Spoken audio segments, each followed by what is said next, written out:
Today's thought is education or education is the key to unlock the golden door of freedom. Good morning, students. Welcome back. I hope all of you are safe and fit at home, studying well and completing your work on time. This video is for the students of class 8, subject English. And today in this video, we are going to cover one chapter of our PC Ren's grammar book.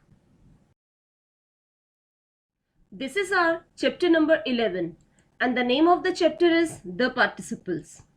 This is my lecture number 1 of the same chapter. This chapter is taken from PC Ren's grammar book. Students, we shall cover this chapter in 2 lectures.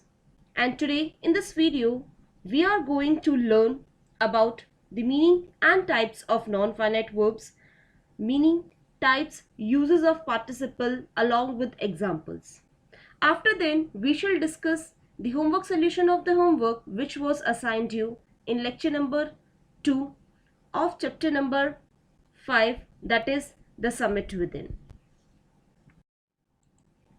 So let's see what is the meaning of non-finite verb. Non-finite verbs don't work as verbs in the sentence.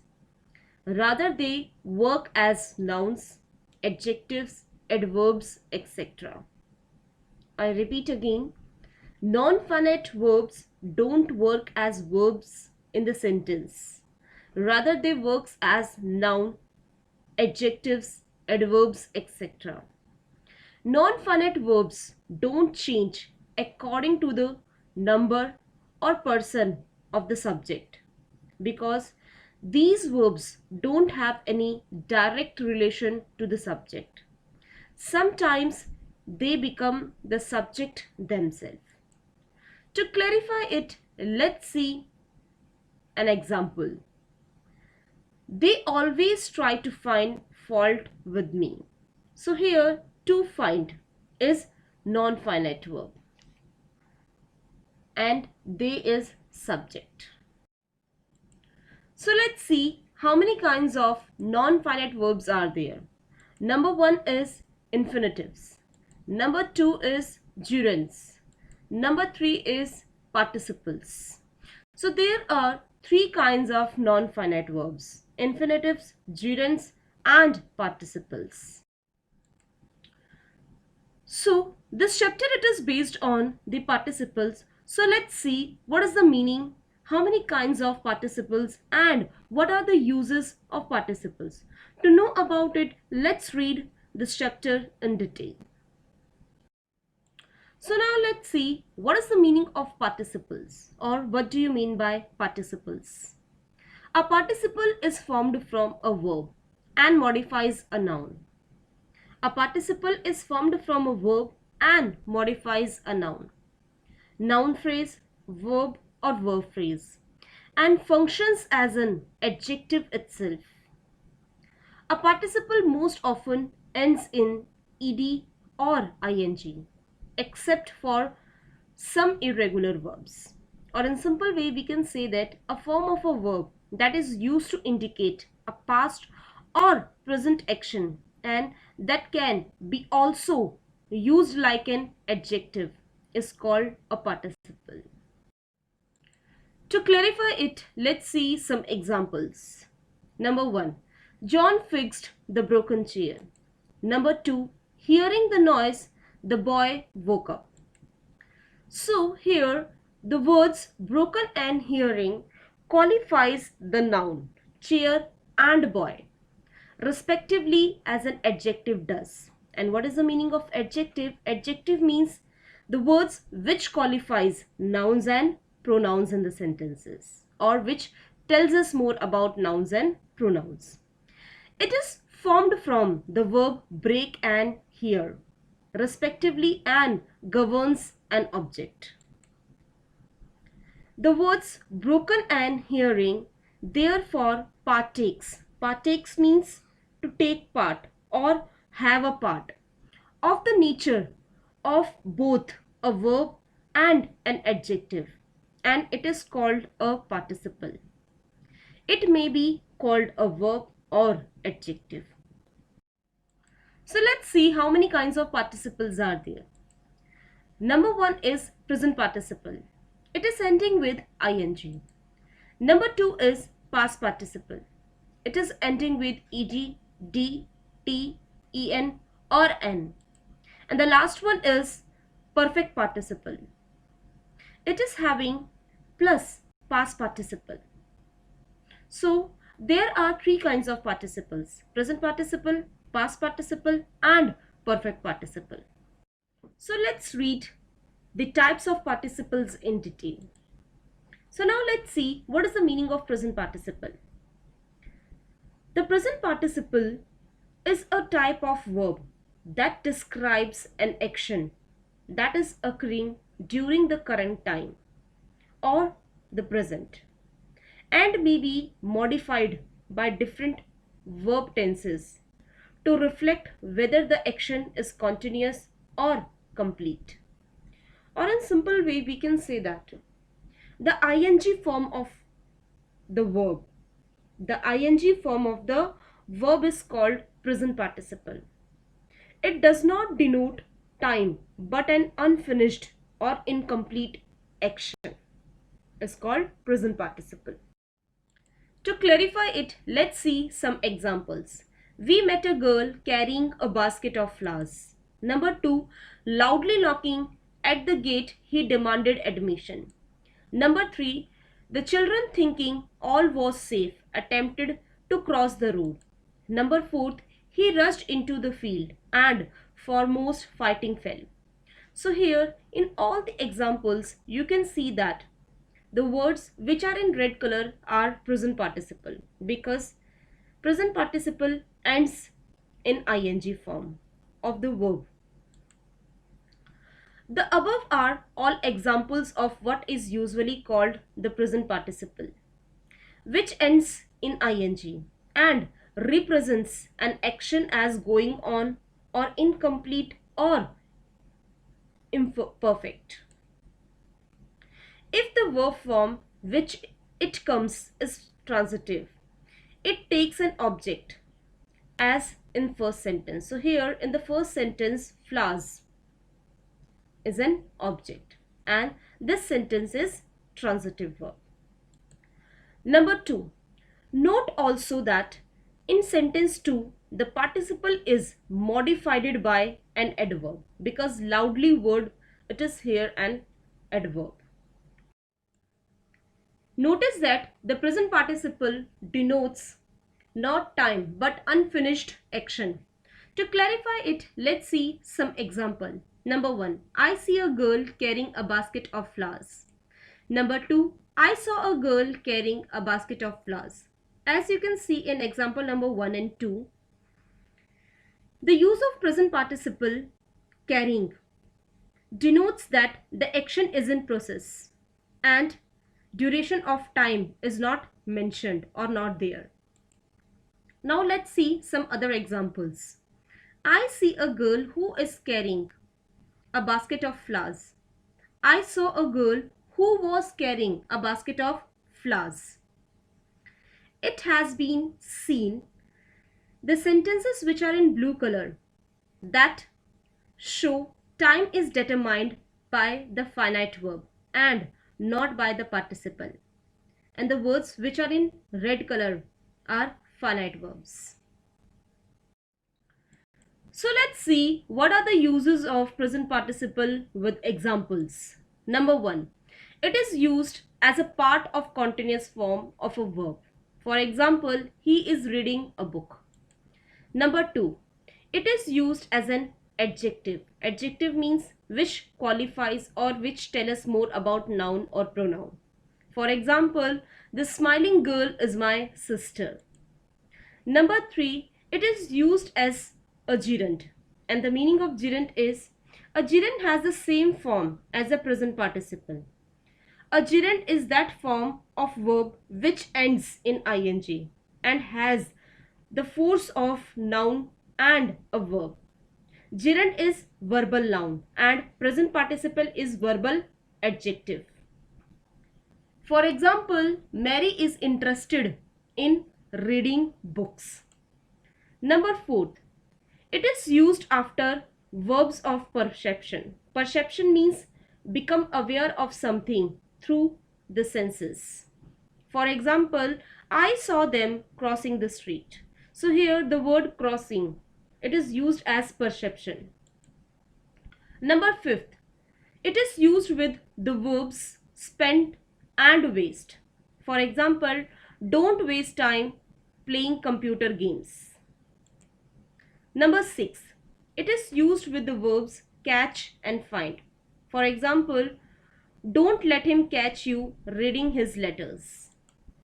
Number 7, it is used for two actions at the same time. For example, he left the room laughing. So, in all the examples, the words which are in red color and underlined are present participles. So, let's see what is the meaning of past participle.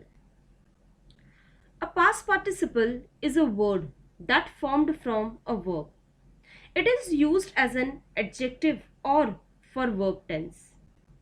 It is the third form of the verb. It ends in D, ed, t, n or en. It shows finished or complete action.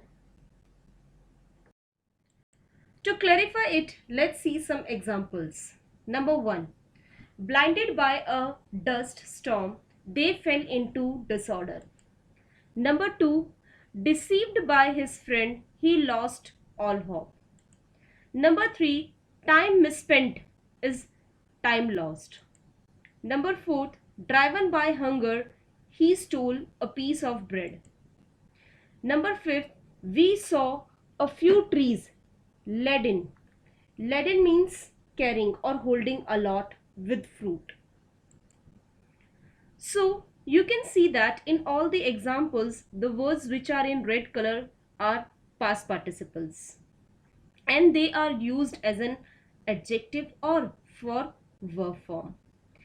It will be noticed that the past participle usually ends in ed, d, t, en or n. So let's see what are the uses of past participle with examples. Number 1. It is used as an adjective. For example, spoken words cannot be revoked. Number 2. It is used with the auxiliary verb have to form the perfect aspect. For example, when I came, he had left. Number 3. It is used with the auxiliary verb be to form the passive. For example, this house was built in 1815.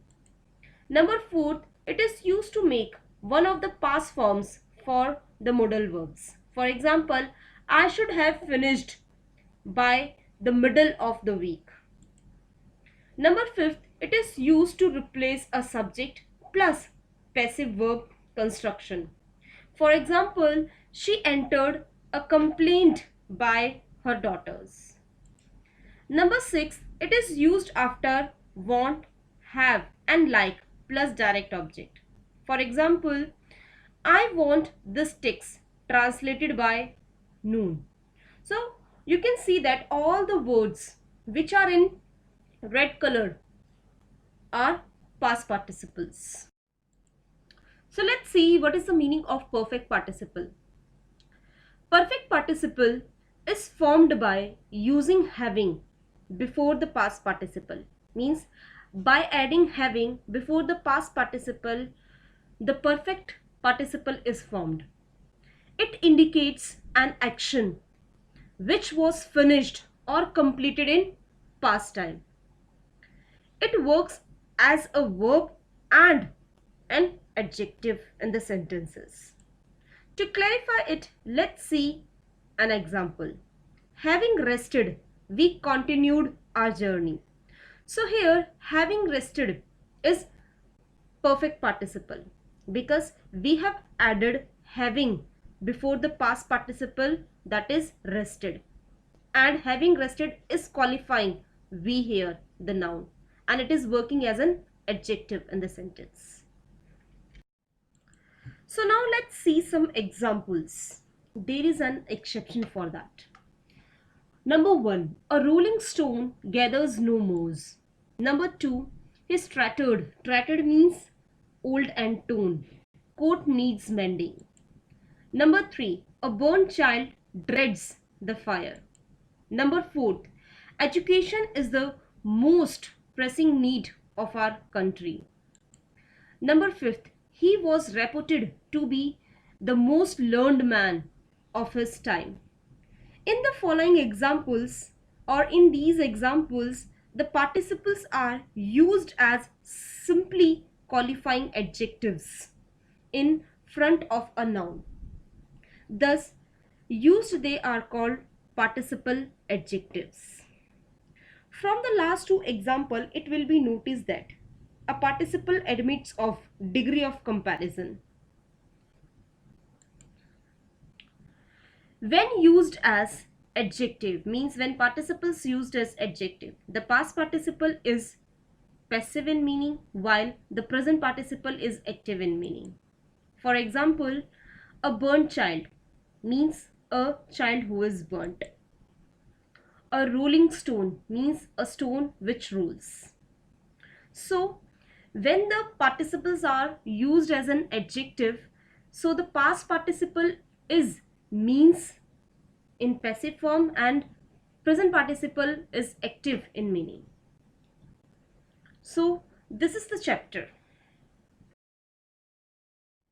Students, you have to complete your homework on the basis of the topic or chapter explained by me. And your homework is revise chapter 11, that is the participle, from the book or video, and based on the understanding of the topic, do exercise mentioned in the book PC Wren's Grammar as. Page number 60, exercise number 1. Students, you have to do this exercise in your book only. If you don't have your book, then you have to do in your fair notebook. Still, many students are not having their book with them. So here in this video, I have mentioned your exercise in detail. So let's see exercise number 1. Underline the participle in each of the following sentences. Tell whether it is a present or a past, and also how it is used. Number 1. The rain came pouring down in torrents. Number 2. The traveler being weary sat by the wood to rest. Number 3. Michael, bereft of his son Luke, died on a broken heart. Number 4 is being occupied with important matters, he had no leisure to see us. Number 5 is the child coming home from school looked in at the open door. Number 6 is books read in childhood seem like old friends. Number 7 is lessons learned easily are soon forgotten. Number 8 is seeing the sunshine, I threw open the window. Now, in this video, we shall discuss the homework solution of the homework which was assigned you in lecture number 2 of chapter 5, that is the submit within. We have already discussed about the author, objective, main key points and explanation with word meanings of the chapter. As I assigned you homework which was done by you on the basis of your understanding. And your homework was read chapter 5, the submit within, and write word meanings highlighted in the video.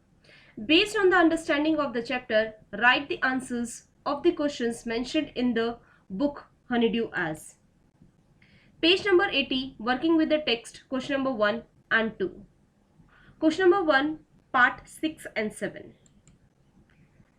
Page number 81 and 82, working with the language, question number 1 to 3. So now let's discuss the word meanings in detail. Number 1 is irresistible, means too attractive. Number 2 is conquest, means process of conquering. Number 3 is firm in, means make yourself firm. Number 4 is belays, means fixes a rope. Number 5 is grim, means unpleasant or very serious. Number 6 is deter, means discourage. Number 7 is comrades, means fellow members. Number 8 is make your obeisance, means show your obedience or submission. Number 9 is cane, means a pile of stones. Number 10 is reverence, means deep respect. Number 11 is unscalable, means not able to climb. Number 12 is ordeals, means painful experiences. Number 3 is resolutely, means determination and firmness. So these were the word meanings. So now let's discuss the question answers of working with the text in detail. Question number 6 is, what were the symbols of reverence left by members of the team on Everest? The answer of the question is, the author left on Everest a picture of Guru Nanak. Rawat left a picture of Goddess Durga. Pudorji left a relic of Buddha. Edmund Hillary, being a Christian, buried a cross under the rock. All these were symbols of reverence for God. Reverence means deep respect. Question number 7 is, what according to the writer did his experience as an Everester teach him? The answer of the question is, the author goes about thinking that his experience as an Everester has given him both the strength and inspiration to deal with life's painful experiences with determination and firmness. Question number 2 of the working with the text is, write a statement against each of the following statements. Your sentence should be explain the statement. You can pick out sentences from the text and rewrite them. The first one has been done for you. Number 1, the experience changes you completely. Answer is, one who has been to the mountains is never the same again. Number 2 is, man takes delight in overcoming obstacles. Answer is, the obstacles in climbing a mountain are physical. A climb to a summit is a test of endurance and willpower. It is a challenge that is difficult to resist. Number 3 is, mountains are nature at its best. Answer is, Everest is the highest and the mightiest and has defied many previous attempts. Number 4 is, the going was difficult but the after effects were satisfying. Answer is, when the summit is climbed, there is the joy of having done something. One has the feeling of victory and of happiness. Number 4 is, the physical conquest of a mountain is really a spiritual experience. Answer is, mountains are a means of communication or communion with God. Now let's discuss the exercises of working with the language, which is on page number 81 and 82. Question number 1 is, fill in the blanks in the following dialogues, choosing suitable phrases from those given in the box. Phrases are at hand, at once, at all, at a low ebb. Ebb means move away from, at first sight. Number 1, teacher, you were away from school without permission. Go to the principal dash and submit your explanation. Answer is at once. People, yes madam, but would you help me write it first? Number 2, Arun, are you unwell? Ila, no, not dash. Why do you ask? Answer is at all. Arun, if you were unwell, I would send you to my uncle. He is a doctor. Number 3 is Mary. Almost every Indian film has an episode of love. Dash. Answer is at first sight. Dravid, is that what makes them so popular in foreign countries? Number 4, Asif, you look depressed. Why are you spirits? Dash today. Answer is at a low ebb. Ashok, I have to write 10 sentences using words that I never heard before. Number 5. Sahiba. Your big moment is close. Dash. Answer is at hand. Jyoti. How should I welcome it? Sahiba. Get up and receive the trophy. Question number 2 is write the noun forms of the following words adding ance or encens to each. Number 1. Endure. Answer is endurance. Number 2. Persist. Answer is persistence. Number 3. Signify. Answer is significance. Number 4. Confide. Answer is confidence. Number 5. Maintain. Answer is maintenance. Number 6. Abhor. Answer is abhorrence. Question number 3, part 1 is match words under A with their meanings under B. Number 1. Remote means far away from. Number 2. Means methods. Number 3. Dominant means most prominent. Number 4. Formidable means difficult to overcome. Number 5. Overwhelmed means be overcome or overpowered. Question number 3, part 2 is fill in the blanks in the sentences below with appropriate words from under A. Part A is there were dash obstacles on the way, but we reached our destination safely. Answer is formidable. B. We have no dash of finding out what happened there. Answer is means. C. Why he lives in a house dash from any town or village is more than I can tell. Answer is remote. D. Dash by gratitude we bowed to the speaker for his valuable advice. Answer is overwhelmed. E. The old castle stands in a dash position above the sleepy town. Answer is dominant. So this is the end of the lecture. Students, if you like our videos, please hit on the like button and don't forget to subscribe our channel. Thank you and have a nice day.